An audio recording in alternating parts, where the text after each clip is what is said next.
Hi everyone, welcome back to Daily Recaps. Today, I am going to explain a movie called The Last Man on Earth. Hope you like it. Enjoy the video and take care. Movie starts as Philip Miller is the last man standing on Earth after an unknown virus kills off all humans. He has been living alone for the past year and is driving around America to look for more people. He travels to every state, giving speeches in deserted cities, and robbing museums of their artifacts and paintings. Philip decides to go back to his hometown of Tucson after the mission to find humans is a failure. Still, as the last attempt to find someone, he writes "Alive in Tucson" on every billboard he can find. In Tucson, he goes to his shabby apartment and packs up all the necessary stuff before making his way to a gated community in the more lavish part of the city. He chooses the biggest house and declares it his new home. He spends the next few days decorating the house with all the famous paintings, a map from the White House, a dinosaur skull, Academy Awards, and many more artifacts worth billions of dollars. Every night before he goes to bed, Philip makes sure to thank God for allowing him to masturbate so much and expresses his desire to see the face of at least one woman before he passes away. Thankfully, there are still a ton of cars available for him to use. He enters the grocery store while still in his underwear and uses a gun to force entry. Since he has no one to impress, he has completely lost all sense of basic decency in just a year. He also does everything that was just an impulsive thought before the virus, like destroying the pile of cans in the store and bringing hundreds of adult films home. To pass time, he plays racquetball with himself, uses lamps and aquariums as bowling pins, and crashes cars onto each other. The chaos makes him feel a hint of adrenaline and helps him cope with loneliness. After about a month, he starts to lose his sense of sanity. Moreover, being alone on his birthday reminds him of everything he failed to appreciate when life was normal. He misses his mother, his life, and humans in general. The scene cuts to a few months later. Philip used to reside in a magnificent mansion, but it has since become a landfill. He never cleans up the plastic and cans that are inside of it because it is pointless in any case. He has stopped taking showers and has adopted an animal lifestyle. There is no running water in the house, and plastic bottles are all over the toilet. Philip instead makes a hole in the springboard and uses the swimming pool as a latrine. He also fills a kid's pool with margaritas and bathes in it while simultaneously drinking from it. Then, one day, he goes to the bar and draws faces on balls, assigning them a name and personality. He talks to them like they are his real friends just to feel like he isn't lonely. At night, he brings a ball named Gary to a clothing store and hits on a mannequin that he has a crush on. When her arm breaks, Philip loses his mind. He decides that he doesn't want to live anymore and goes to the nearby hill to commit the unthinkable. He wishes farewell to all his ball friends, promising to remember them for eternity. Then, he gets inside his car and drives towards the hill at full speed. Suddenly, he sees smoke rising far away and stops the car seconds before it crashes. Philip can almost not believe his eyes. He goes directly after the smoke and finds a trailer that is obviously occupied by someone. Then he sees something he had been pleading to see for the previous 12 months. Someone exposed their brought the sun to dry. When Philip smells it, he becomes so overcome that he passes out. He discovers a stunning girl holding him in her lap when he awakens. She kisses him while making a seductive promise to grant his wishes. Before he wakes up and realizes he was dreaming, Philip is taking pleasure in the kiss. The girl in front of him is less attractive and older. She is performing CPR on him to bring him back. They pull away from each other, winded out on seeing another human after so long. Philip asks her where the beautiful woman is until she points out he should be worried about his wet underpants instead. It turns out that he peed himself when he was unconscious. Even in a situation like this, Philip claims that he was swimming from the front side earlier, which is why his underpants are wet. He aggressively starts explaining that he did not pee himself, which makes the girl panic. She brings out a gun, asking him to stay away. Philip finally admits that he did in fact pee and is embarrassed. After both of them calm down, they introduce themselves. The girl's name is Carol. Before the virus, she worked as an analyst, and ever since everyone died, she has been lost in the United States. She came here to check if she really was the last person alive after seeing the "Alive in Tucson" sign. Philip isn't overly thrilled to see Carol, despite the fact that he had been dying to meet a woman. She keeps talking about unrelated topics, keeps correcting his grammar, and doesn't get his jokes. After talking for a while, they decide to drive to the grocery store. On the way, Carol complains about him crossing the stop sign. Despite Philip arguing that there is no traffic, she remains adamant that they have to follow the rules or else they will start living like an animal. To make her feel better, he stops at a sign and looks to both sides, confirming that no one is crossing the road. Her nagging doesn't stop when they reach the grocery store and Philip parks in the handicap spot. They get into their fifth argument of the day, with Philip insisting that the imaginary handicapped person has a lot of space to park his car. When Carol still urges him to park somewhere else, he runs the vehicle into the store.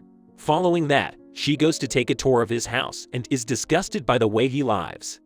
He has 2 swimming pools, one filled with feces and the other with garbage. Carol also accuses him of stealing the paintings even though he argues they didn't belong to anyone anymore. By the end of the house tour, Philip asks her to go back to her campsite. The next morning, he is woken up by Carol cleaning up his house. They need to start living like humans, so she nags him to get gardening and cleaning supplies from the store. Philip complains about Carol to his bald buddies at night. He feels like they are a married couple who need a divorce badly even though he has only known her for a day. The next morning, she moves into the home next door, making matters worse for him. He tries to shoo her away, but Carol is obstinate because she is Carol. When she inquires about his fear of being exposed, Philip removes his pants in response. Carol finally addresses the elephant in the room and brings up the topic of reproduction. She thinks they are the chosen ones who have been given the duty to repopulate the earth again. Philip says that he wouldn't sleep with her even if she was the last woman on earth, which is true in this case. In the next scene, he is in his outdoor toilet when Carol approaches him. She wants him to find a way to get running water to their house. That way, they can grow tomatoes and other fruits. When he refuses to help, she tries to bribe him with fresh tomatoes, but he doesn't care. However, when it gets dark, he breaks into her garden and eats all of her vegetables. Carol knocks on his door the next morning and finds him covered in leftover tomatoes. Philip continues to deny that he was the one who took them. He also observes that Carol hurt her leg while attempting to carry water from a manhole to her house. A few days later, she gives up on her attempts to lead a moral life. She is caught by Philip creating a replica of his swimming pool toilet in a fountain. They could be the forgotten ones with no purpose in life, Carol believes, rather than the chosen ones. When they cannot even set up a toilet in their million-dollar mansions, they are in no way capable of developing an entire human civilization. Philip, who is used to seeing Carol as an optimistic person, feels awful for her. Hence, he goes to the city's water tank and arranges a way to water Carol's garden. She is finally happy to see a good side to him and invites him to dinner. At night, Philip enjoys an organic meal after a long time. The topic of sex is brought up and Philip says he is ready to sleep with her now. However, to his surprise, Carol doesn't want to make love before marriage. Initially, Philip laughs, thinking that it is a joke, but she turns out to be serious. Even though the idea is ridiculous, he proposes to make her feel better. At last, they decide to get married the next day. In the following scene, they are in church saying their vows. Philip thinks it isn't necessary but goes with the act anyway. When they step out of the church, they are welcomed by a crowd of guests. Philip realizes he has made a mistake and screams. Then, he wakes up on his bed, thankful that it was only a dream. He even has to check out the window to ensure that most of the world is still dead. A while later, Carol comes to his house with food. She thinks they should elect the President of the United States by voting. It is useless, but Philip elects himself and becomes the president unanimously. Then, the two enjoy spaghetti and raisin balls, which Carol thinks is a good alternative to meatballs. The day of the wedding finally arrives after that. Philip is tasked with finding rings for them while Carol prepares the cake and decorations. He throws a bachelorette party for his ball bud instead of receiving the rings, setting fire to unrelated items in a parking lot. He even goes to bid the mannequin farewell. He assured her that she would always be his true love. He heads to the church where Carol has prepared a recording that will officiate their wedding when the day is done. After brief vows, it is finally the time to exchange rings. This is when Carol discovers that he didn't get them. She realizes she is the only one putting effort and calls off the wedding. Later, Philip knocks on her door, trying to talk to her, but she doesn't reply. Hence, he breaks the front door with a hammer and enters the house. To his surprise, she has actually put in an effort to decorate it. She has even prepared a cake for them with his statue on top. Philip feels awful about what he did and apologizes to her. He also reveals that he doesn't really like her personality or the food she cooks, but even so, he is glad that she exists because, without her, he would not be alive right now. With that being said, Philip brings her out to do something special. In the following scene, they go to a jewelry shop where Carol gets all the rings she wants. They finally officiate the wedding and are declared husband and wife. At night, the two make love, but the experience is not how Philip thought it would be. The entire night, Carol can't stop talking and saying odd things that she finds attractive. She discovers him playing racquetball in his house the following morning. Philip thinks she is going to nag him again, but to his surprise, she joins him in the game.